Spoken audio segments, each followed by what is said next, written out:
Allohning eng sevimli bandalari har doim ham insonlarning eng sevimli odamlar bo'lavermaydi. Ba'zida odamlar juda yomon ko'radigan yoki kamroq yaxshi ko'radigan odamlar, insonlar yuqorida ko'proq sevilishi mumkin.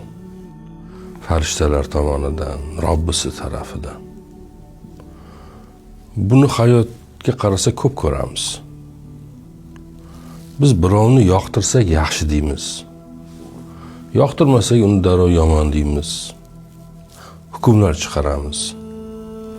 Vaholanki Allohning tarozisi boshqacha ishlaydi. Adolatli tarozidir. Bu taroziga ko'ra boyagi butun insonlar hamma nafratlanadigan biri eng yaxshi biri bo'lishi ham mumkin.